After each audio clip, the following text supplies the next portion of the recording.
Hey guys, we're going to do this again. Here's solving trig equations, special angles today. So solving trig equations is a little tricky, all right, but I got all my tools here. I got my calculator. Okay, I got my identities. I'm going to need them. My unit circle. I got my notes because I do notes before notes. I got my Diet Pepsi, and it's my birthday, so I got frosting because I can eat frosting on my birthday. I'm allowed. All right, so got all the essentials. We're going to get started. So solving trig equations. So remember, in algebra, solving equations like draw the line, circle the variable, blah, blah, blah. All right, if it's a quadratic equation or it has a squared term, it's going to have two answers. All right, so we're going to use those principles to solve these trig equations. Okay, also, remember that these are not restricted. These are not the restricted versions.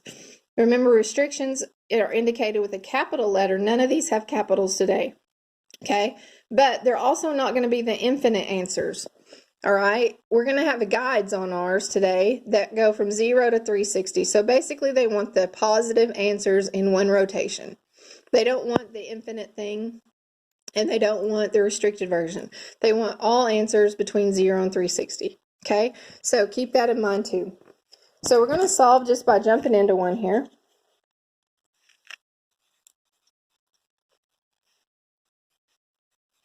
And then here's where they'll have those guidelines, 0 and 360. This just means our answers need to be between 0 and 360 degrees. Okay, one positive rotation, no negatives, no restrictions, nothing like that. All right, so how do you solve a trig equation? So basically, let's turn it into algebra. So let's let A be sine x. Let's get rid of that trig function and just put a variable in there for it. So that makes 2 times A minus 1 equals 0.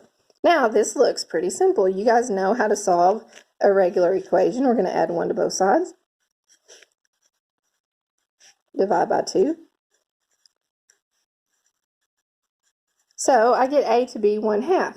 So remember now, A is sine. So sine x equals 1/2. So now, what? You can do shift sine 1/2 in your calculator, but it won't give you both answers. Okay, so we're going to use our unit circle, and sine is 1/2 here at 30, and sine is 1/2 here at 150. So our answers would be 30 and 150. Remember, sine is the y-coordinate. Go find it where it's the y-coordinate. Okay, so that one was pretty simple. That one just taught us to use a variable for the trig function. Now, sometimes our trig, there might be more than one trig function, like maybe sine and cosine are both in the problem. Okay, so when that happens,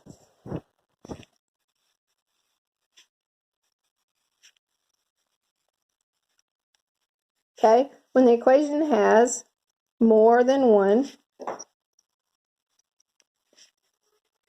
trig function, oh, sorry, I guess you can't see, trig function in it, you might, now might's a big word there, because unfortunately I can't tell you to do this every time, okay? You might use trig identities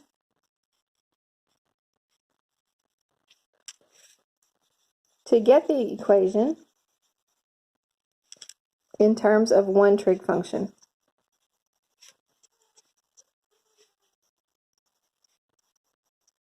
Okay, let me show you an example here. 2 cosine squared x plus sine x plus 1 equals 0. And then here's my little guidelines again. That's all this is telling me it wants those two positive answers. Okay? All right, so notice in my equation, I got cosine and sine. So most of the time, I don't want that. So the first thing that I'm going to do is look at my identities and see if I can replace sine with cosine or cosine squared with sine squared or something. Okay, to get either both of them to be cosine or both of them to be sine. So go up here to my identities, and if you look right here, I got a cosine squared equals 1 minus sine squared. So that's the one I'm going to use. I'm going to replace cosine squared with 1 minus sine squared. So down here in my problem, I'm going to have 2, and instead of cosine squared, I'm going to have 1 minus sine squared.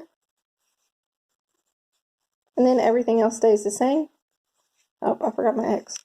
Okay, and then I'm going to do like I did up here, and I'm going to let a equal sine. So now I'm going to put a variable in there. So I'm going to let a equal sine x. So now I have 2 times 1 minus a squared, since sine squared a will be squared, plus a plus 1 equals 0. Okay, so now this is an algebra problem that I can solve. It's got a squared in it, so it's going to be a quadratic equation. We're going to use the calculator to do that. Okay, so let's simplify it and get it in order. So we're going to do the distributive property.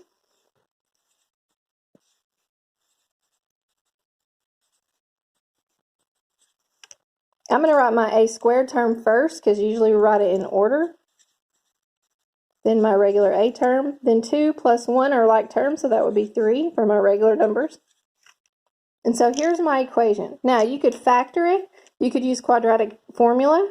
You could do a lot of the stuff from Algebra 2, but we're going to use the calculator. Okay? So in the calculator, it's going to be mode 5, number 3. Okay? So you'll come up here and you'll do mode. Then look, number 5 says EQN. That means equation mode. So no 5. And then we're going to use number 3. Notice number 3 says x squared plus bx plus c equals 0. That's exactly what we have. So number 3. Now, a, b, and c there are your coefficients, your numbers. So my first number is -2. So for a, I'm going to type in -2. Notice right here, a became -2. Okay. For b, there's no number in front, so it's a 1. So b is a 1. And for c, it's a 3. Now, notice the 3 is here, so all your numbers are in there, so press equals. That gives you your first answer. R should be A, but you know. So x1 is 3/2, or RA is 3/2. And then press equals again, and it gives us our second answer. Our second answer is -1. Okay, now we're going to use our unit circle, because sine x is 3/2. Remember, A is sine. And sine x is -1. Now, if you'll notice on your unit circle, there's no y-coordinate that's 3/2. There's square root of 3 over 2, but that's not the same. Okay, so there's none. So this one is doesn't exist. Okay, but there is a -1. There's a -1 right here at 270. So at 270, 270 is going to be our answer. Okay. So if you can't find it on the unit circle, especially for today, since they're special angles, then they don't exist. All right, now, you remember I said that word might is a big word, because you won't always try to use your identity. I mean, you will always try, but you won't always use your identities to replace, okay? So let's look at a different one.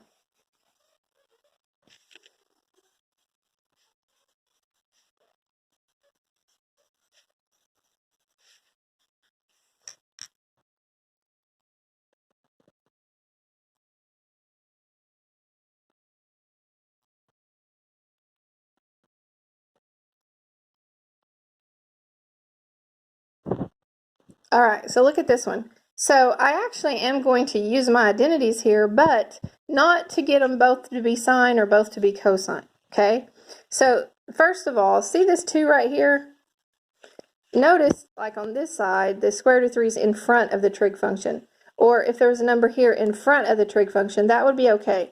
But if this is a 2 or if this is a half, okay, then that means we're going to either use these double angle identities or these half angle identities, okay? So if the 2, there's a number between or right in front of the x, that's a good indication or a good hint that you're going to use your double angle identities or your half angle identities.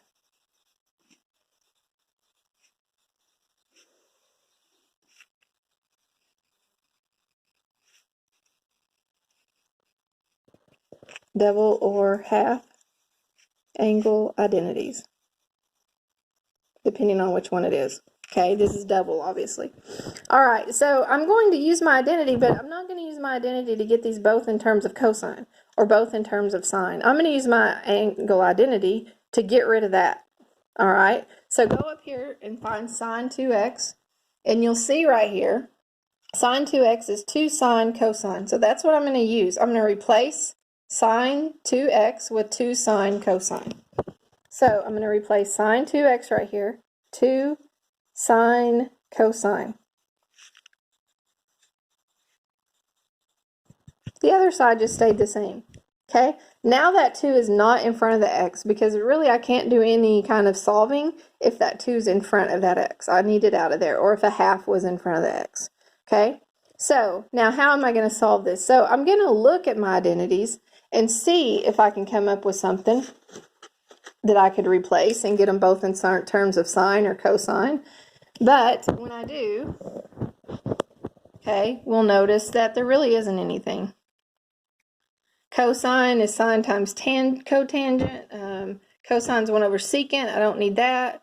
They all throw in other identities in there. So there's nothing really to just replace sine with or cosine with. So we're going to have to solve this how it is. So since there's 2 different trig functions, I'm still going to let A be sine, and I'm going to let cosine be B. Okay, so then I get the equation 2ab equals square root of 3b. All right, everybody with me there? All right, since I have 2 different variables, I'm going to get everything on one side. And so I'm going to subtract square root of 3b. This goes away, and I get just 0 on that side. Okay? This is going to allow me to plug in the calculator. All right? So here I get, these are not like terms, so I get 2ab minus square root of 3b. Just exactly how it looks listed out. 2ab minus square root of 3b. Notice there's a b in common, so I'm going to factor it out. Take the b out of that, you got 2a left. Take the b out of that, you got square root of 3. Okay, so I factored. I'm using factoring to solve this one. I know they're all different, and it's confusing sometimes because you don't do the same thing every single time, but you guys can do it. You can figure it out, okay? All right, so now that I have my 2 factors, I'm going to set each factor equal to 0. So I'm going to say b equals 0, and the 2a minus square root of 3 equals 0. And then solve each one. So obviously b is just 0. But here I'm going to add square root of 3 to both sides.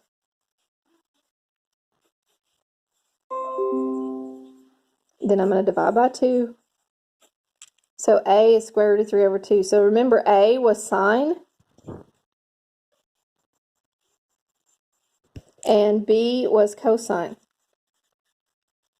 All right, so I'm actually going to go find my answers now for cosine. Cosine is my x coordinate. So x 0, 0, 0 right here at 90. So 90. And not there, but here also at 270. Okay, so that's my 2 answers for cosine. And now I'm going to find my y-coordinate, square root of 3 over 2, and it's positive. So positive square root of 3 over 2. Now, you want to remember, oh, never mind. You want to remember that, well, that would be on a negative, so I won't go there right now. So square root of 3 over 2 in the y-coordinate position. Here's one at 60. Here's one at 120. So 60 and 120 for sine. So 90 and 270 for cosine, 60 and 120 for sine. Okay, I know that one's a little bit difficult. There's some factoring and stuff going on in there. All right, so this is factoring out the GCF right here. All right, and then here we set each part equal to 0. To solve it. All right, so I'm trying to think of something easy or some kind of hint that I could tell you to figure out what problem's what, like when do you do this or when do you do that, but really you just have to kind of look at it. So you're going to look at it, you're going to replace or try to use identities to either get rid of a 2 or a half, or get them both in terms of sine or both in terms of cosine. And if you can't do that, then you go ahead and you solve it with your 2 different identities. I mean, your 2 different functions in it, okay? So it's just kind of, you're going to have to work through it and decide. I can't give you an easy way to figure out how to do it every time, okay? I'm going to send this, and then I'm going to send your suggested assignment. I love you guys. I hope you have a great day. I miss you. We're going to try to do a Zoom video later this week again, so hopefully you can join. Love y'all. Bye.